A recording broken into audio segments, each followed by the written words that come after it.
Thank you for joining our presentation entitled Using Threat Modeling to Find Design Flaws.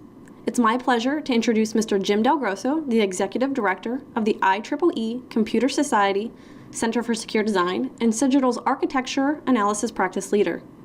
With more than 30 years of experience, Jim is an expert at identifying flaws and providing the contextual remediation guidance organizations need to fix and mitigate those flaws. Jim? My name is Jim Del Grosso. Most of my time is spent working with different companies finding security design flaws in their software. I run the architecture analysis practice here at Cigital. I have quite a bit of experience doing development in a lot of different domains, embedded systems, satellite communications, web applications, kind of runs the gamut of most types of systems. The last 15-ish years or so, my focus has been entirely on software security. One of my other roles is the executive director of the IEEE Computer Society Center for Secure Design. The Center for Secure Design main goal is to focus on ways of identifying and ultimately helping folks prevent design flaws in the system. So if you're interested in getting involved in that domain, I encourage you to go to the IEEE website and take a look at that. It's pretty easy on how to get involved. There's a Get Involved page. Sign up. Feel free to join in. Obviously, it's run by the IEEE, so it's open to the public. All right, so before we get started with a process for doing threat modeling, I want to talk about the difference between bugs and flaws. Threat modeling is an excellent way of finding flaws, but what does that really mean? So in the defect universe, we have bugs and flaws, implementation bugs and design flaws. If you look at this continuum, there's a little dotted line right about down the middle, and that's because there really are about 50-50 defects. The defects are split kind of right down the middle between implementation bugs and design flaws. So if you're looking for just bugs, you're probably missing half of the defects in your software, and you really need to be thinking about using some technique to help find those other defects that you're missing.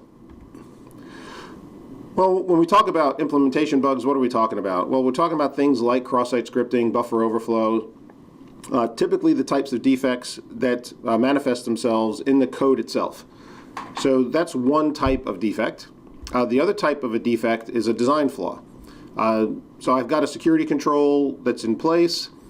Maybe it's weak. Maybe it's pretty easy for a malicious user or a hacker to bypass.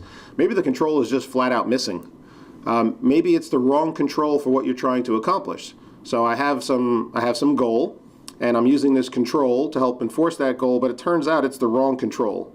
If you think about a weak control, a missing control, and a wrong control, there are different techniques that you'll use to identify those, and if you think about the techniques that you use to find implementation bugs, you'll see that they're probably pretty different.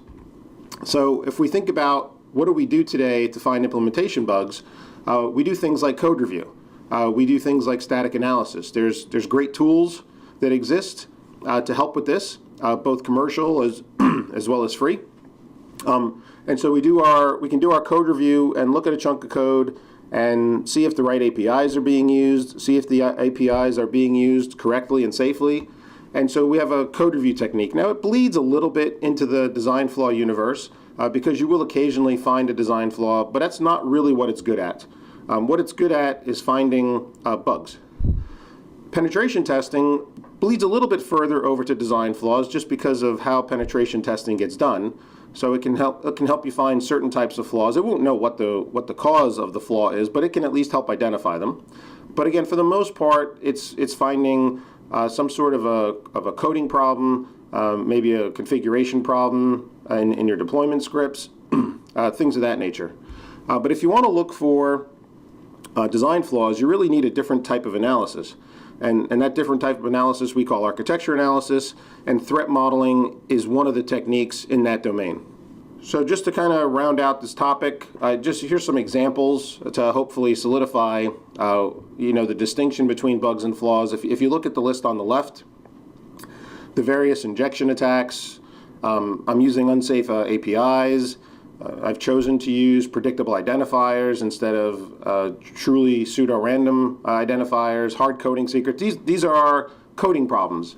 how the developer chose to implement some feature was done in an unsafe way. On the right-hand side, we find a different class of defect. I've got too much trust between, interoperating components. I've got too much trust on the client. Maybe I've got my role-based access control spread over, tiers that really don't make any sense. The code might look fine if you were to look at it, but if you look at the design, it doesn't really make sense. Maybe I'm missing a control to prevent a specific type of attack. So again, just different types of examples of bugs versus flaws.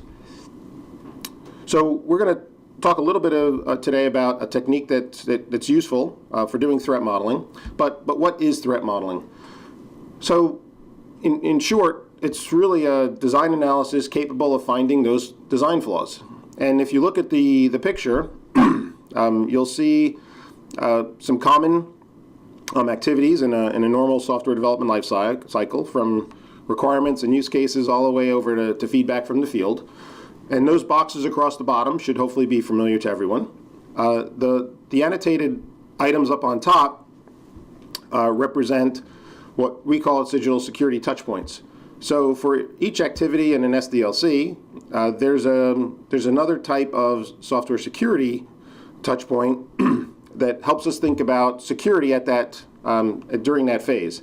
So if I was thinking about requirements and use cases from a normal development point of view, if I were to put on my malicious user hat and start thinking like an attacker, I'm going to start to maybe think about abuse cases. How can I abuse the system? I don't really care what the system is supposed to do. I'm more interested in what the system can do. How can I abuse the system to make it do something interesting to me, the attacker? On the design and the architecture box, you can see the touch point is risk analysis. This is one of the first places where a technique like threat modeling is very valuable. To be clear, threat modeling can be done across multiple SDLC activities, but the two very common places where threat modeling and architecture analysis gets done is at the beginning of a project, so early in the phase, like in the architecture and design phase, or on a system that's already built and deployed, which is over on the right side, the testing and the test results phase. But of course, if you're in the middle of a project, you can do threat modeling along the middle as well. It's just these are the two spots where it's more frequently done. Either I've got a system that's already built, or I have a system that's just about to be built, and these are great times to do threat modeling because you really do want to look for those other half of the defects that you're likely to miss if you don't do some analysis like this. Now, there's really no standards out there. I mean, there are some commonly used terms, but there's also some terms that get used by different organizations to mean different things. For purposes of today, I just want to go through a vocabulary and make sure to point out that when you start to do this activity within your organization, define terms that are going to make sense to you and stick with them consistently so that anytime somebody is talking about the architecture analysis phase inside of your org, everybody knows what you're talking about. So for today, we talk about an asset. The typical thing that most people would recognize is it's a piece of data, but it's more than just data. It's data, it's functionality. It may even be a property of the system that you want to maintain. Classic example might be availability. Then we have a security control. The security control, quite simply, is the mechanism that's protecting the asset. We have a threat agent. This is also called, an attacker, a hacker, whatever. The threat agent is the human, the object, the whatever that is acting against the asset, and it results in some sort of harm. So again, it's a little bit broader than just a person, but it's oftentimes thought of as the attacker. We like threat agent. We also have attack surface. The attack surface is that collection of points that the threat agent is interacting with. And this is good to keep your analysis time to a minimum because you don't really want to waste a lot of time thinking about unrealistic attacks. So if I know the attack surface and I have my list of threat agents, who's trying to break into, who's trying or what's trying to break into my system, I can combine those two and really focus my energy on realistic attacks, and it's actually quite efficient. There's the likelihood and impact. So for likelihood and impact, the likelihood is really based on the capabilities of the threat agent, and then you use that with the effectiveness of the security control to come up with likelihood. Now, again, there's not really a good scoring system. There are scoring systems out there, and if you like those, by all means use them. But likelihood is very different than probability. I have no idea what the probability of some attack happening is. I don't know how anybody could come up with that. But what I can decide is, can I go do a search on the internet for a particular type of vulnerability, grab a piece of code right off the internet, apply it to the situation, and the attack works. That likelihood is very high. It's simple for the attack to work. So it's easy for some malicious user to launch the attack. If, on the other hand, I have to write some complex code, maybe even use another type of attack to make this defect occur, that likelihood starts to drop. So you can kind of see, again, a little bit of a continuum. You come up with your own rating system that makes sense for you, but you definitely want to have some sort of a likelihood rating. Impact is really figuring out what's the how bad is it if the threat agent can get to the asset, right? If the threat agent can make the bad thing happen, what does that do to the business, to the company? What's the downside? The mitigation is how to take that potentially bad situation, whatever you're trying to prevent. How can I reduce that to an acceptable level of risk? You're not always going to be able to fix something. Sometimes you can just make it better. That's okay. Getting that risk down to some acceptable level is what we're trying to do. So you have some mitigation that you want to deal with, and then the last word is the threat itself.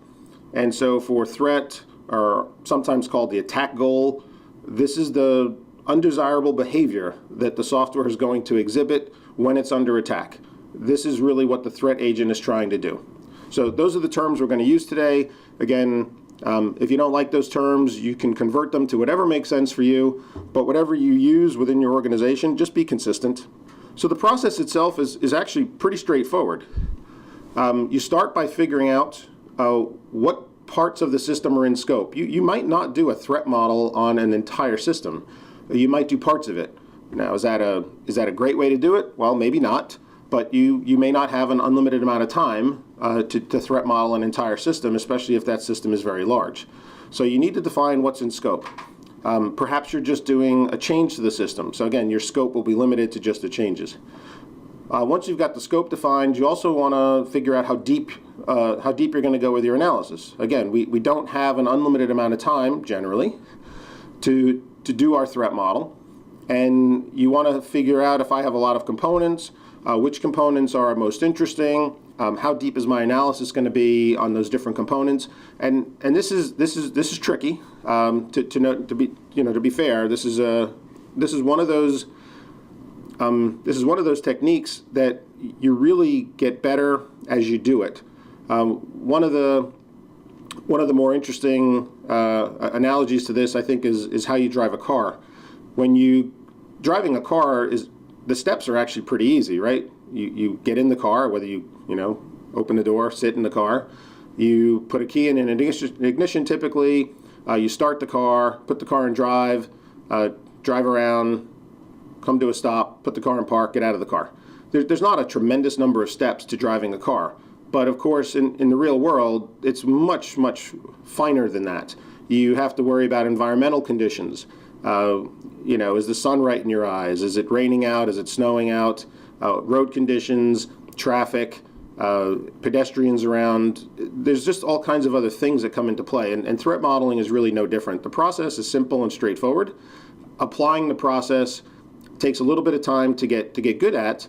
So if you start this process, do it often. Don't do one and if it didn't succeed, however you define success, don't call it hopeless. Try it a few times, because it is one of those things you'll get better the more often you do it. But once you've got your scope and depth of analysis defined, you have to really understand what's being modeled. So if you're working on the software, if you're working on the system, then that's easy. But if you're really in a security group, you have to work with the business unit and the dev team to really understand the software itself of what's being modeled. Then we're going to model the threat structure, and then we're going to interpret the model itself. So we'll talk a little bit more about this, and you'll see some examples, and hopefully this will become much more clear as we go through the webinar today. So this is what we're driving to through the rest of this presentation. On the left-hand side, you can see a system threat model, and on the right-hand side, a protocol or an API threat model. There are elements that hopefully look the same. You'll see little green boxes with numbers and letters, and you'll see little, I don't know, orangey kind of boxes with numbers and letters. Different types of components, some dotted lines, but there's a common look to what you're seeing. And again, this gets back to consistency. However you're going to represent your threat model, pick some uniform types of objects. We'll walk through this in a minute. But the model itself, this technique, this process of doing threat modeling that we're talking about today really applies for both system threat models as well as a protocol threat model. As really I haven't found any kind of a system that this doesn't work on. So it's a pretty universal technique, and we'll describe these icons and what they mean in a minute. So one of the first steps of the process was understand the system. So here's a description of a make-believe application. What we have is a social networking application that also takes some sort of payment because somebody needs to make money somehow. There's some content on this site that's free, and there's content that's membership only. There are features that are available to all members, and then there's tiers of membership. So some features are only available for certain members. The app itself is a J2EE app, uses WebLogic. Again, you can just read through this. It's just describing what the system is and some of the technologies that are used. So you can see things like there's jCrew. We get a version of an Oracle database that's being used. We can see that we're using REST services. We've got HTTPS being used between certain interfaces and backend services. We're getting information about the system. So this is our way of understanding what it is that we're going to model. What we'll get as part of that understanding, the system step of the process is we may also get different types of diagrams or some artifacts that are being made by the development group. Here are just some common examples. We have a layer model, a logical model, and a deployment model. So we'll look at each of these in just a little bit of detail. So in the layer model, we can see that we've got the user device and different boxes that live up there. We can see that we're using jQuery, and we have some sort of a single sign-on solution. The payments is being done using HTML5 and JavaScript. We have a services layer and the various pieces in there. We see that there are some partners that we're working with. They seem to be in the financial space. Again, we don't have the information right here as to what we're using those partners for, but that's not relevant for today.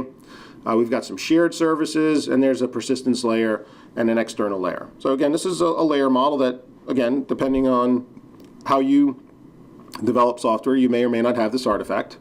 There's a logical model with another, just a different representation of the system. Again, we have our UI. We have a bunch of components. We have some databases. We can see which components communicate with which database. We can see that we have some analytics backend system, which is consuming data from several different databases. Again, this is good information to understand how the system communicates with maybe even other systems, which of these components communicate with which persistent layer. Just good information. We have a deployment model example as well. Here we have the internet cloud coming into our data center, or at least our public part of the data center. We have a number of components sitting up in the public area. We have a protected area of the data center. We have a restricted area of the data center. So this is just highlighting, again, a simplistic view of how this system is deployed in some environment. So the next thing to talk about is we've got our description of the system. We're now going to model the system structure. So based on the artifacts that we've collected, description of the system, we've talked to developers and architects, consumed whatever information there is in their diagrams, we are going to create this model that's going to capture a few things.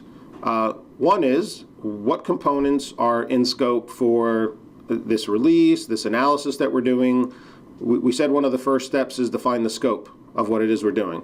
That's important. Again, we typically have a limited amount of time that we can invest in our analysis.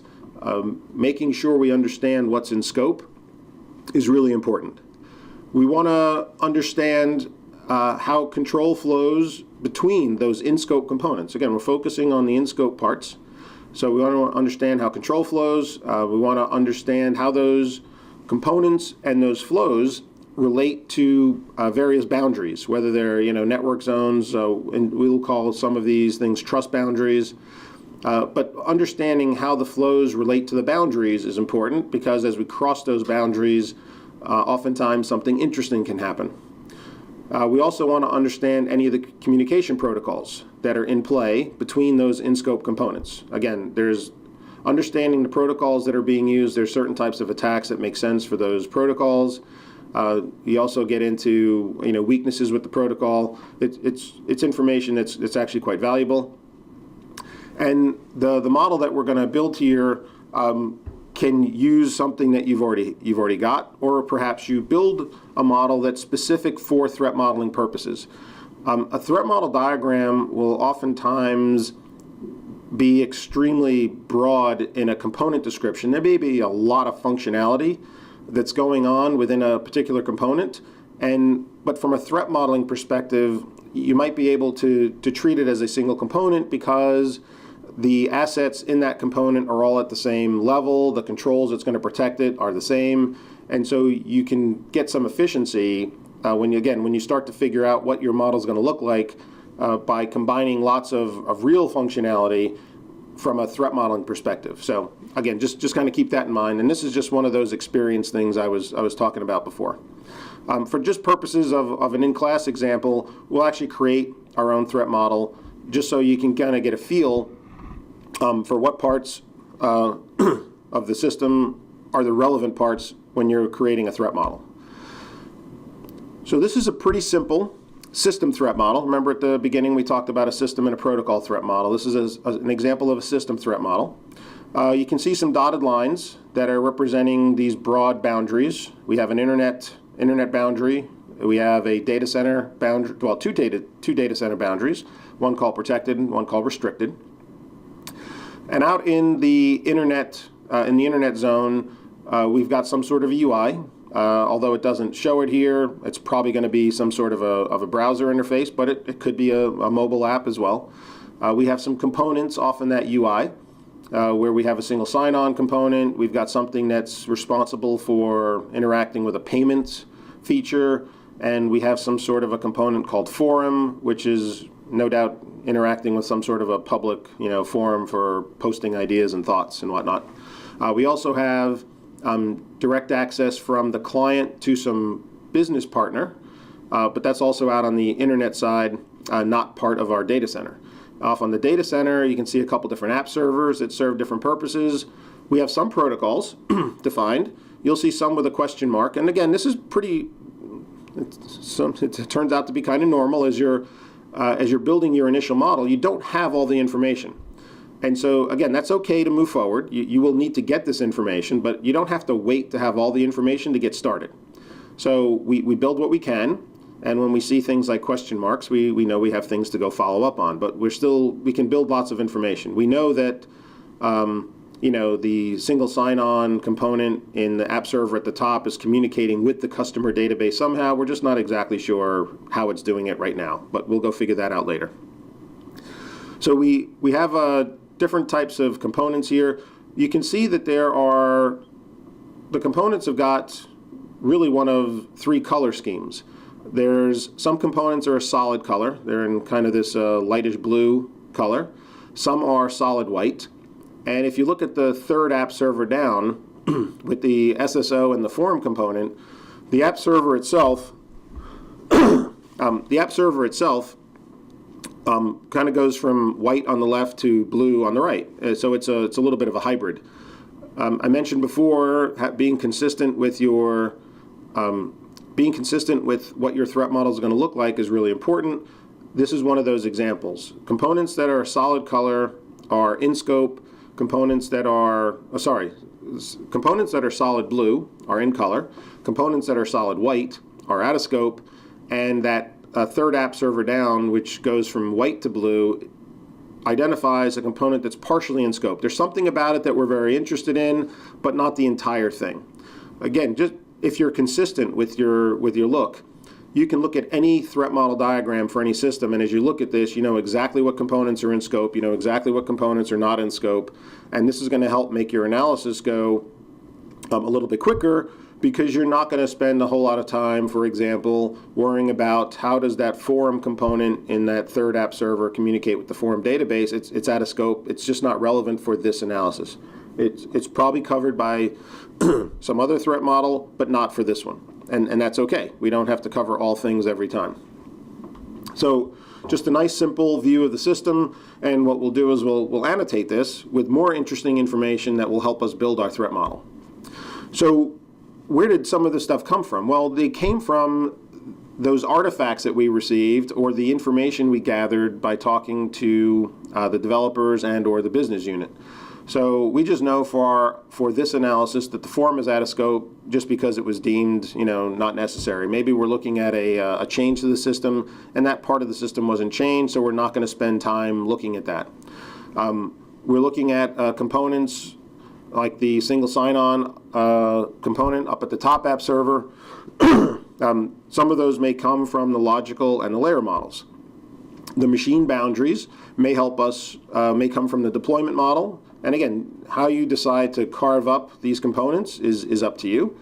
But this is one of those experience things. So we have network zones also coming from the deployment model. Protocols can come from the deployment model, or other types of developer artifacts. But we're getting this information from the different systems or the different artifacts that were provided to us by the developers and the business units. So the next phase is to model the threat structure. So we've built a component model of the system, and we want to continue our analysis by adding some additional pieces of information. For right now, we're going to focus on assets, security controls, and the threat agents. We already defined them, but there's a definition again of what those are. And then what we do is we take the threat structure and the system model, and we're basically going to put those side by side, and we want to look at the interaction between those two. And again, we'll do an example of this, and hopefully it'll make sense. So this is our description again. We read through this before. It's the exact same description that we had. Now, in real life, of course, you're going to have a lot more information to describe the system, but for today, we have to look at a compressed description of the system, and even in this compressed description, there are things that are very obvious that are assets that we're going to want to protect. So what are some of those assets? Well, we know that there is free content and membership-only content. So there is some sort of a content that should not be available to non-members. That's an asset that needs to be protected. So for this, it's called A01. There are features that should not be available to everybody. Some of these features are free, and other features you pay for. And so that's a functionality that needs to be protected. And so that's an A02. There's more assets than are listed just here, but again, the database itself, which is storing preferences and reporting data, that's an asset.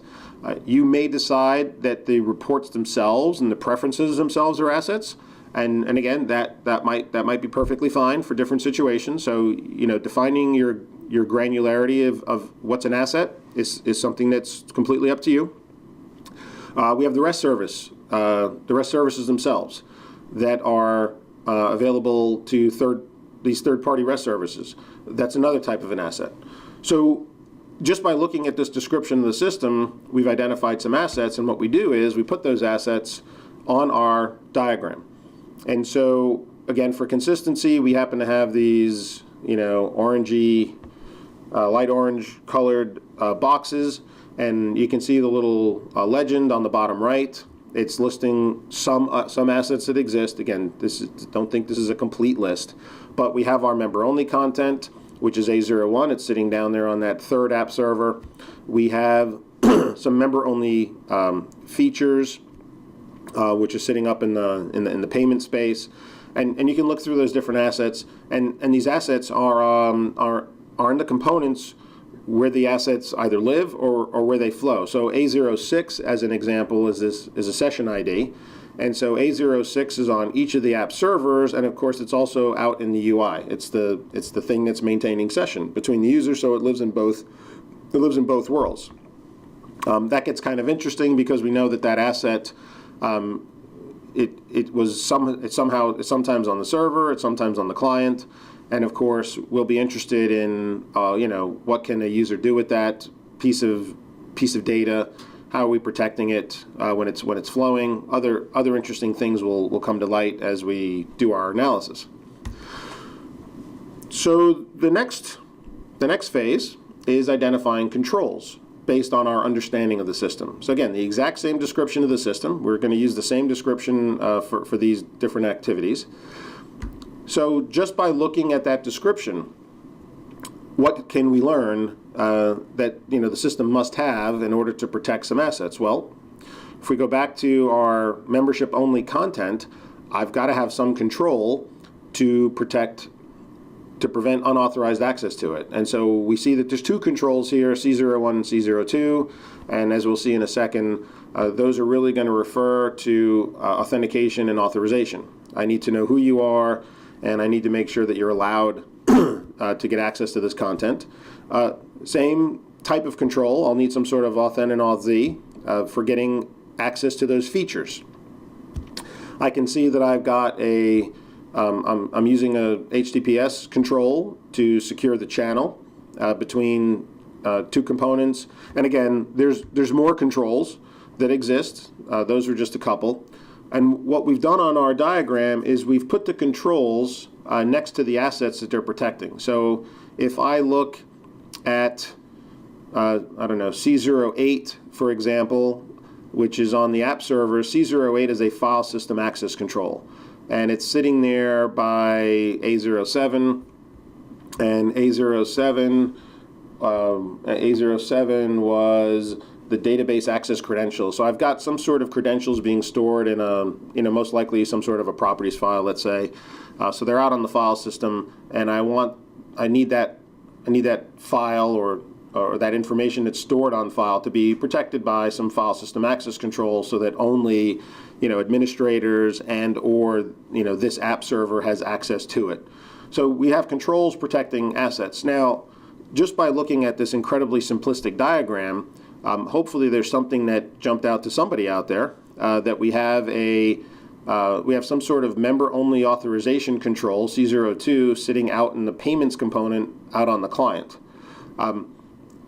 For somebody out there, it should be kind of interesting to find out how that's being enforced, because if I've got a control sitting out on the client, again, we don't know anything about it, but that's probably going to go to the top of whatever short list you have of digging in and spending that limited time you have on looking for some weaknesses in the system. This will be interesting for sure to understand how that control works, what is it trying to do, and is it really doing what it's trying to do. So a simple picture giving us the types of controls that exist for certain assets. We see that some assets maybe don't have a control right next to them. That may be kind of interesting to see, what those assets are being used for. Again, it's lots of good information with a very compact picture describing the system. So the next phase of the process is to think about the threat agents. So threat agents, again, are those objects, those humans that are trying to get to assets.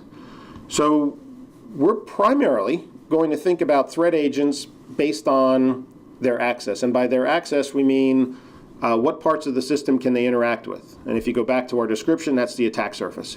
So attack surface are entry points into the system.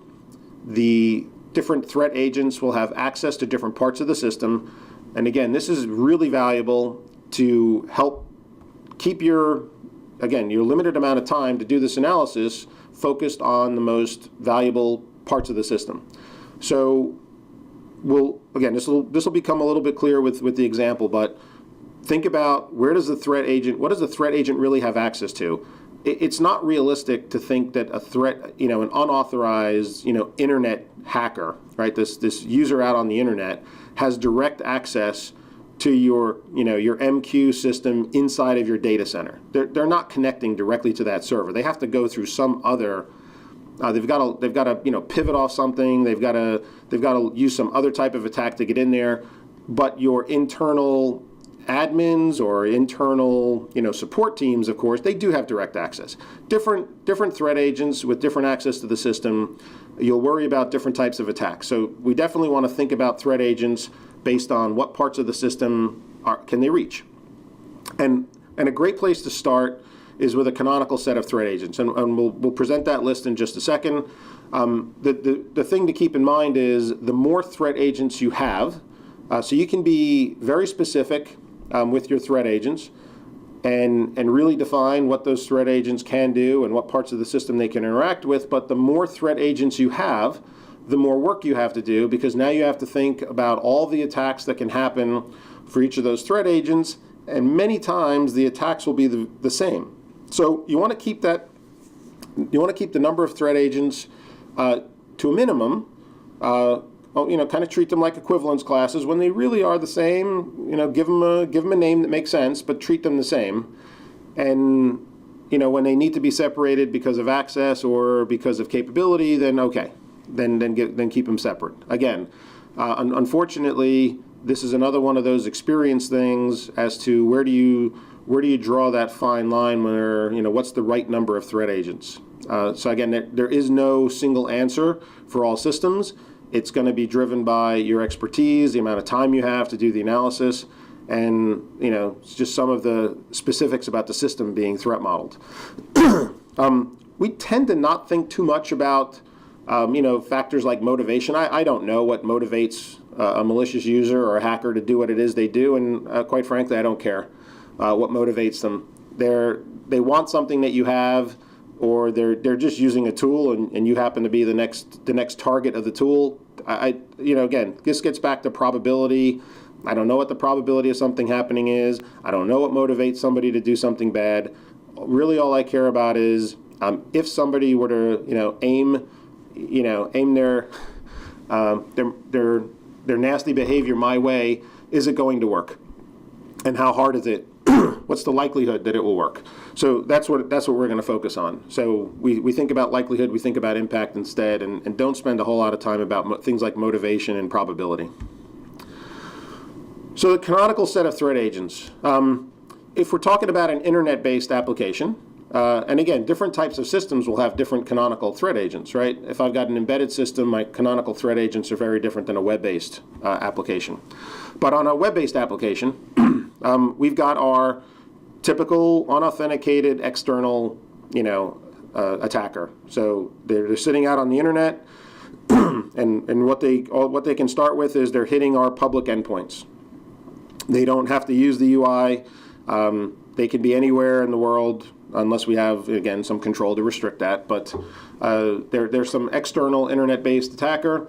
We like to oftentimes distinguish between a client-side land-based attacker, just because, in corporate America, once you're on the corporate LAN, you have access to lots of valuable information. And so a land-based attacker is oftentimes an interesting threat agent to think about. We have our malicious user. So this is our user of our software. So they are an authenticated user, but they have malicious intent. And the fourth canonical threat agent to think about is some malicious insider.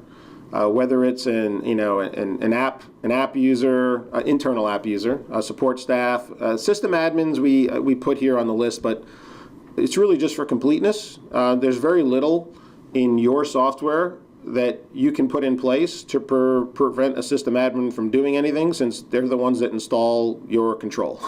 So they would just no-op the control. There has to be something else in place to look for malicious system admins. So again, you can think about it, but be careful about spending a whole lot of time worrying about sysadmins. They're highly trusted insiders, and there's some other kind of control that has to be in place to look for that type of malicious behavior. Cloud hosting is kind of a different animal. If you start to host things in the cloud, there are other types of things you need to consider, which are is there cloud admin? If you're in some sort of a multi-tenant environment, are there multiple admins with access to each other's information? So once things move into a cloud-based environment, there's another set of canonical threat agents you may want to consider. On mobile applications, you may want to think about the difference between just a hacker coming through a non-rooted, non-jailbroken device versus somebody coming through a jailbroken/rooted device. So again, it just depends on your environment and what you want to think about. So back to our diagram. We've added a new icon again to our diagram for consistency. We got the little circle with the horns, and those are our threat agents. So we can see that TA01 is sitting out on the internet zone, really with just access to anything out on the internet. Oftentimes they're going to be coming through those 3 public entry points into the app servers, but of course they're also attacking users of the software all the time, right? We've all heard of malware, phishing attacks, so we know that these things are going on. So we have our threat agent sitting out on the internet. We've added another zone out on the left, which is the LAN zone, and that was again to highlight that once I'm on the LAN, I may have access to more interesting things, and so there's value in thinking about LAN-based threat agents sometimes. And so for just this example, we pulled out the LAN-based threat agent. They're sitting out on the LAN. They're not supposed to use this software. They're not supposed to have access to the system, but they are on the LAN, and so that grants them access that's more privileged than TA01. So again, it might be valuable to think about that threat agent in a different way. So these threat agents are placed on the diagram where they have access. Again, just if you're thinking about this, we think it really helps drive your analysis to keep it grounded and use, again, the limited amount of time you have to do this analysis to be the most valuable. I've got my threat agent sitting out on the internet. It's going to be launching the universe of tool-based, automated-based, custom-based, hacking techniques to get through those endpoints. TA03, if I'm a malicious user, I'm authenticated to the system.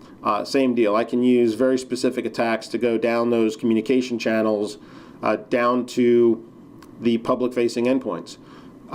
If I'm sitting out there as TA03 or TA02 or TA01, it's not realistic that I worry about them accessing, A03 back inside the restricted area of the data center. It just doesn't make any sense. They have to come through those channels instead, right? They have to come down those HTTPS channels, go through the app servers, and then maybe they can find a way. And if I wanted to think about that analysis, then great. If you have that kind of time to do that analysis, great. But probably not the best place to start. Instead, if I'm looking at TA03, I want to think about, all my typical, OWASP, SANS 25, whatever, those types of attacks. What am I going to launch against, these channels? If I'm TA01, I'm going to probably, look at those app servers, and I'll be going through the laundry list of, well-known attacks against SSL protocols, public-facing app servers, things like that. If I'm TA02, and I happen to be a malicious insider, I'll probably, be sniffing, I'll try to sniff traffic, I'll maybe try to do things on the internal LAN because I know I have more privileged access to things. But you can spend your time thinking about more realistic attacks and not some attack that, happened to show up on some checklist and you want to make sure that it gets done because it was, on a checklist. It may just not make sense all the time. So by all means, have checklists of things, but at least use this to understand when you want to think about items on the checklist. So just a quick reminder about different types of threat models. We talked about the one on the left. We have our system threat model, where we have some components. Again, it's very clear as you look at those which ones are in scope, which ones are out of scope, which ones are partially in scope. We see a number of assets that exist in the system. We see a number of controls that exist in the system, little green boxes. We have some controls in strange places. Right? We have our controls sitting out in our UI component, which, again, with just a minimal amount of analysis, we certainly have something of interest that we're going to go look at. One of the other really interesting benefits of this type of analysis is, as I look at these assets, where they are, the controls that are protecting them, I can use this information to drive other activities that I need to do. So, for example, if I'm just getting started with this, but I'm already doing pen testing or I'm already doing code review, maybe I have some really valuable asset that I know has high impact if this asset were to be compromised, or I have a control that's in place protecting some asset, and I know that the control through whether, internal, previous, analysis, or I just know from industry data, this control is hard to get right. I can use the threat model to drive my code review and my pen testing activities by focusing on those areas, where that asset lives or where the asset flows, or the control lives and what the control is protecting. So if I have a complex system and, there's 10 or 20, not entry points, but let's say after I'm authenticated, there's 10 or 20 pages of a typical site. Maybe 2 of the pages have got access to really sensitive information or some really important feature. Well, I can use threat modeling to kind of divert some of my pen testing energy or some of my code review energy to make sure that those 2 pages are thoroughly tested or thoroughly reviewed, or the controls that are protecting access to those pages are thoroughly reviewed. I want to make sure that if I've got some static analysis tool, when it's reviewing the code for that control, that is the one part of the of the code review tool that does not fail. If I'm reviewing 1.5 million lines of code and 5,000 lines of code, fail the the automation code review, tool scan, I may look at that as, well, it's a tiny percentage, it's not a big deal. However, if that 5,000 lines is part of a security control that's protecting the most valuable asset in the system, you may have a different view. And so you can use this information to drive other activities. Off on the right, we have the same kinds of icons, but for a protocol or an API. And so the assets are going to represent different things. So we see an asset off on the right that is really mostly a parameter. So we have the user ID in the first line. On the second line, we've got the certificate with the certificate with the key as an asset. The controls might be the nonce, and ironically, the certificate ends up being the control as well. And so we still have the same icons. We still know we have assets that need to be protected. We still have controls that are protecting those assets. Our threat agents are same icon, but very different meaning. There's no attack surface really with a protocol API. There's endpoints and there's the channel. There's the communication channel. And so what we typically do is we treat a malicious source and destination as the same. I have an endpoint that can't be trusted. Whether I'm the client or the server, for us, yes, there is a subtle difference, but it's not important enough to go do double the analysis. So we treat an endpoint as basically that's where the threat agent lives. It's either the client or the server. And then, of course, there's a threat agent in between the two, so the man in the middle attack.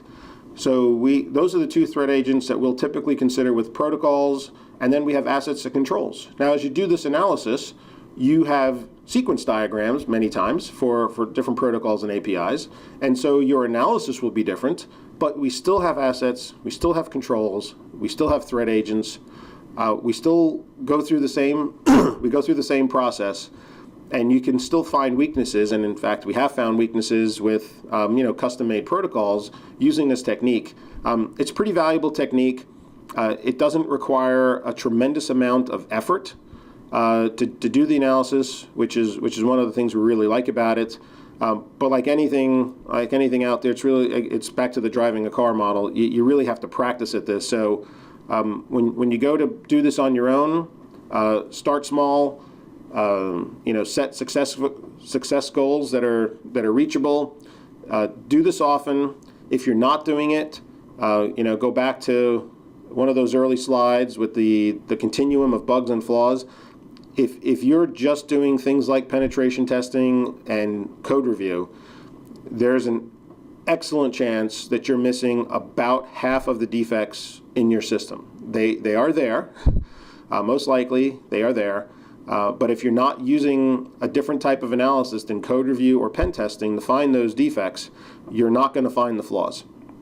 So one last note, just a reminder for those that are interested in getting involved with this, IEEE Computer Society Center for Secure Design, please go look it up. There's a PDF you can download that speaks to some of the most common design flaws that were found by the founding members of the CSD. I think it's pretty valuable information just to at least get you thinking about some very common flaws that are found by internal activities. That's one other important element of this. Many of the flaws that you're going to find, when you fix these, they don't make it to any list. These are things that you fix and you find and then you fix, and it never sees the light of day. So for those companies that are doing threat modeling, that are doing some sort of secure design review, you're finding these defects as part of your SDLC, and they never make it to these public lists. So there's information that's out there that speaks to common flaws, but if it's not presented by folks that have found this internally, it's not really a good representation of the raw numbers that are out there. So again, keep that 50-50% in mind. Half of the defects are bugs, half are flaws. You need to be doing something like this to find those flaws. You can get involved with the CSD. OWASP is doing something with threat modeling. You can check that out as well. But definitely start by doing something like this, like threat modeling, to help you find those other half of the problems that you may not be looking for. Thanks again to everyone for taking the time to join me today. Talk to you later.